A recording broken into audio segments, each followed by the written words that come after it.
아침 6월 17일 날 이 아침에 하나님의 사랑과 은총이 여러분에게 넘치시기를 축원합니다.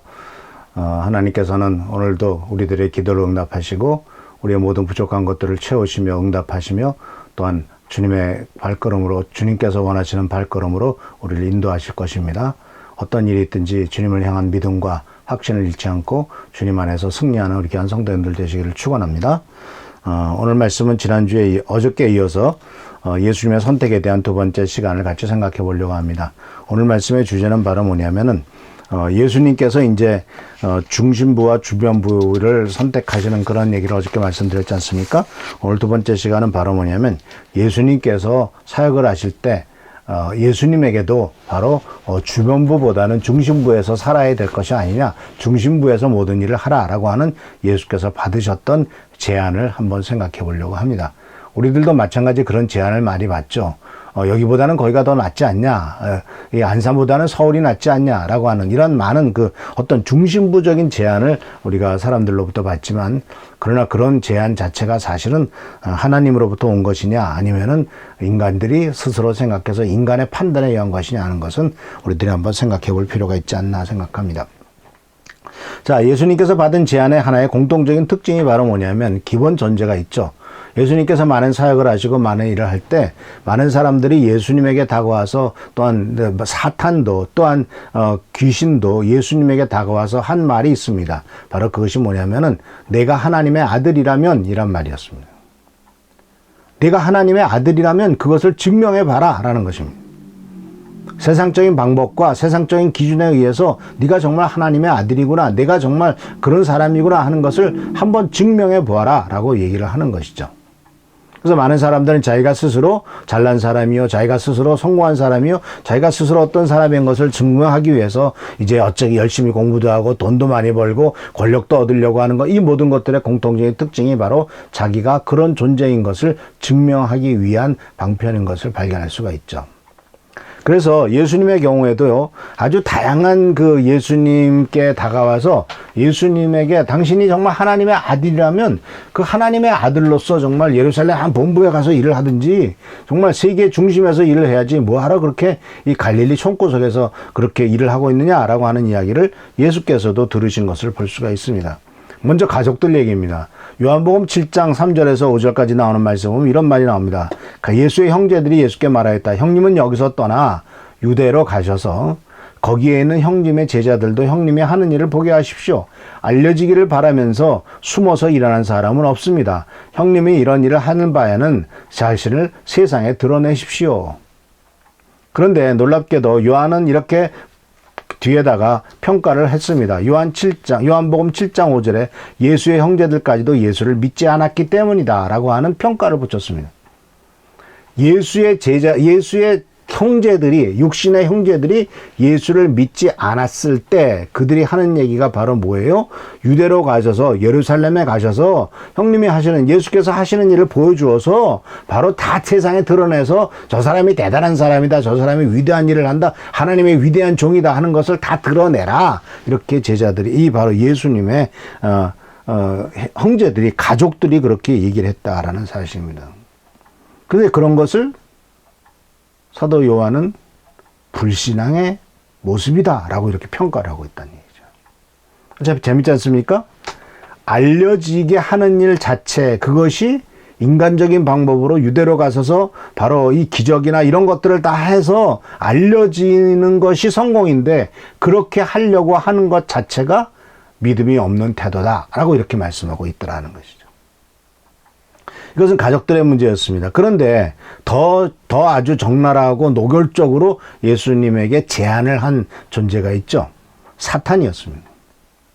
사탄이 제안을 합니다. 사탄이 유혹했다라고 우리가 대개 이제 해석을 해가지고 사탄의 시험이다라고 말하지만 아닙니다. 시험이라기보다도 제안했다고 한번 생각해 보십시오. 예수라고 하는 정말 위대한 하나님의 종에게 와가지고 제안을 합니다. 내가 정말 이런 일 하고 싶지 않냐? 그럼 내가 도와줄게. 내가 도와줄 테니까 쉽게 한번 해봐 라고 제안을 합니다. 근데 그 모든 제안이 다 뭐예요? 내가 하나님의 아들이라면 이라고 하는 전제 조건이 붙죠. 그러니까 내가 하나님의 아들이냐? 그러면 중심에서 놀아야지. 왜 이 총구석에서 이렇게 뭐 병든 자나 살리고 귀신이나 쫓아내고 이런 짓을 하느냐라고 예수님께 다가와서 이야기를 하죠. 바로 사탄이 뭐라고 말합니까? 마태복음 4장 1절에서 11절인데 그 중에서 몇 구절만 읽습니다. 그런데 시험하는 자가 와서 예수께 말하였다. 내가 하나님의 아들이거든. 이 돌들에게 빵이 되라고 말해보아라. 자, 너 돌로 빵 만들어가지고 너도 먹고 가난한 사람은 다 나눠줘. 그럼 엄청난 역사가 일어날 거 아니야. 그냥 너 뭐든지 할 수 있다 뭐. 나중에 예수님께서는 오병이어의 기적도 일으키시잖아요.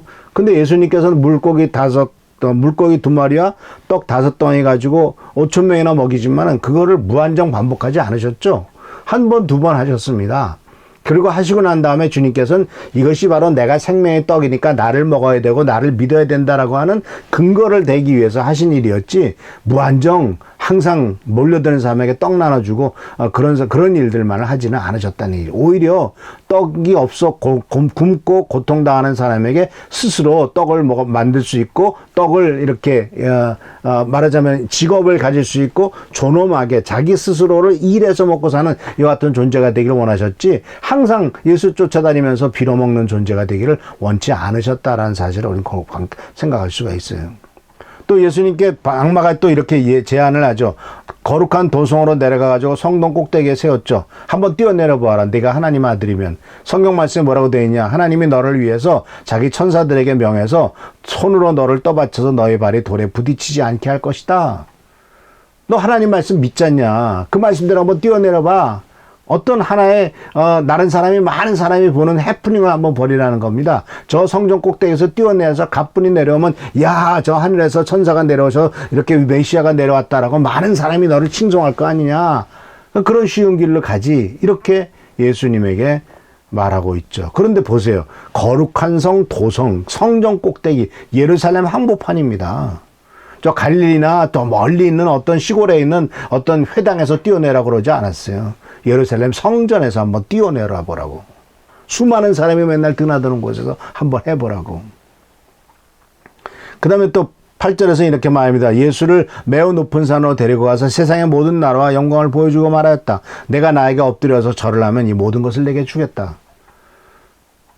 나에게 넘겨준 것인데 너에게 주겠다. 이게 다 거짓말이죠.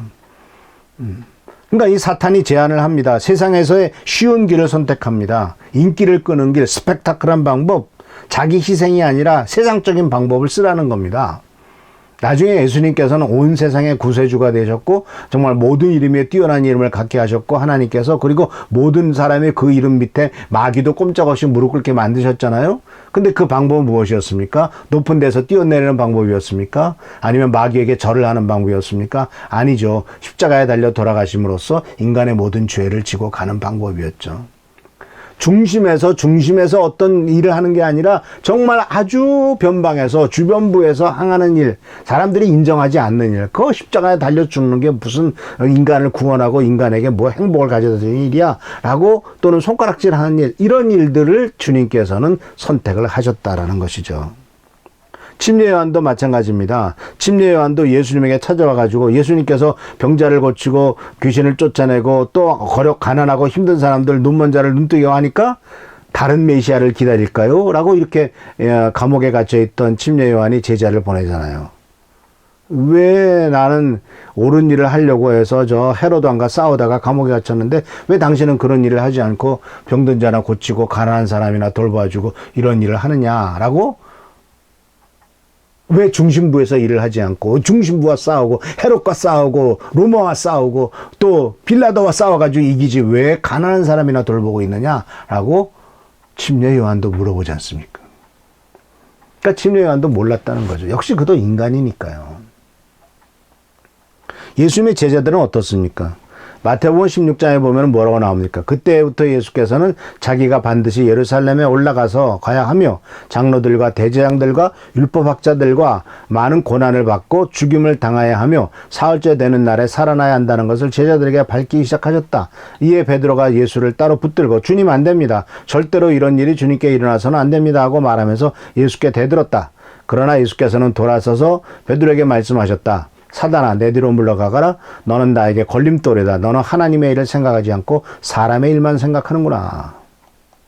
예수님의 제자들조차도 일을 하시려면은, 하나님의 위대한 일을 하려면은 중심부에서 저 로마를 때려부수고 빌라도를 승리하고 더 모든 제사장들 다 내쫓고 새로운 왕국을 일으키시고 새로운 일을 하시지 왜 십자가에 달려 죽는 이런 말도 안 되는 일을 하십니까? 라고 베드로는 대들었다라고 말해요.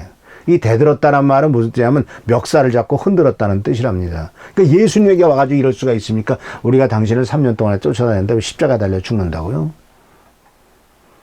그러니까 예수님께서는 강력하게 말씀하시죠. 사탄아, 내 뒤로 물러가라. 너는 나의 걸림돌이다. 너는 하나님의 일을 생각하지 않고 사람의 일만 생각하는구나. 사람의 일, 하나님의 일의 장소가, 사람들은 중심부에서 뭘 하려고 하고 중심부를 차지하려고 하지만 하나님께서는 주변부에서 일을 하시면서 그 주변부에서 위대한 일을 이루시는 분이신 것을 볼 수가 있습니다. 예수님께서는 자기 자신을 위해서는 떡을 돌로 떡 만들어 먹지 않으셨지만 가난한 사람들을 위해서는 오병이어의 기적을 일으키셨죠. 그러니까 자기 자신이 중심이 아니라 세상에 어렵고 힘든 사람이 그 주변부의 사람들이 중심이라는 사실을 발견하죠. 심지어 십자가에 달려 돌아가시면서도 마찬가지입니다. 십자가에서의 도전을, 우리들에게 큰 도전을 주는 것을 보게 됩니다. 마태복음 27장의 십자가에서 지나가는 사람들이 머리를 흔들면서 예수를 모욕하며 말하였다. 성전을 허물고 사흘 만에 짓겠다던 사람아, 내가 하나님의 아들이거든 너나 구원하여라. 십자가에서 내려와 봐라. 대제사장들도 율법학자들과 장로들과 함께 조롱하면서 말하였다. 그가 남은 구원하였으나 자기는 구원하지 못하는가 보다. 그가 이스라엘 왕이시니 지금 십자가에서 내려오시라지. 그러면 우리가 그를 믿을 터인데 그가 하나님을 의지하였으니 하나님이 원하시면 이제 그를 구원하시라지. 그가 말하기를 나는 하나님의 아들이라 하였으니 말이다. 또 나오죠. 네가 하나님의 아들이라면 너 자신부터 구원해봐라. 그러나 아시다시피 예수님께서는 십자가에 달려 돌아가시면서 자기의 죄를 깨닫고 예수님에게 구원을 요청했던, 낙원에 갈 때 하나님의 당신의 나라에 들어가실 때 나를 생각해 달라고 했던 이 한편 강도에게 내가 나와 함께 낙원에 있을 것이다 라고 예수님께서는 십자가에 달려 죽으면서도 한편 달려있던 강도를 구원하시면서 같이 천국으로 인도하신 모습을 발견하지 않습니까? 그러니까 주님께서는 중심부에서 뭐를 이루시는 것이 아니라 그런 많은 유혹들이 있었습니다.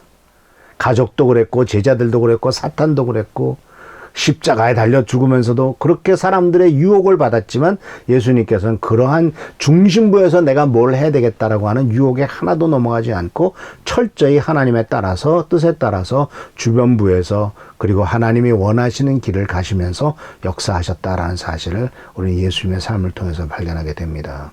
그래서 오늘 말씀은 예수님께 다가왔던 많은 유혹들, 중심에 서라라고 하는 유혹들을 예수께서 어떻게 이기셨는가 하는 것을 같이 생각해 보았습니다. 내일은 이제 주님께서 어떻게 주변부에서 어떤 사람을 선택하시고 무슨 일을 하셨는가 하는 것을 같이 한번 생각해 보도록 하겠습니다. 기도하겠습니다. 많은 사람이 우리들에게 중심부에 서라고 유혹을 합니다. 또 제안을 합니다. 이것이 빨리 성공하는 길이고 이것이 빨리 세상에서 잘 나가는 길이다라고 얘기하지만, 심지어 하나님의 일도 그렇게 하라고 요구하지만 주님께서는 그런 길을 선택하지 않으시고 주께서 보여줬던 길, 하나님이 원하시는 길, 그리고 주변부의 일들을 중심으로 해서 주변부에서 하나님의 위대한 역사를 일으키셔서 중심을 변화시키고 중심을 흔드신 것을 볼 수가 있습니다. 주여, 간절히 간구하고 권하옵기는 우리들도 주님의 뜻에 따라서 주변부에서 하나님의 일을 감당하도록 하시고, 그리하여 그 주변부의 일이 하나님의 위대한 나라가 되고 하나님의 뜻이 이루어짐으로써 인간이 세워졌던, 인간이 만들었던 중심부가 흔들리고 아무것도 아닌 것을 드러나는 놀라운 역사가 있도록 축복하여 주옵소서. 오늘도 함께 하시고 보살펴주신 것을 감사하고 예수 그리스도의 이름으로 축복하며 간절히 기도하옵나이다. 아멘.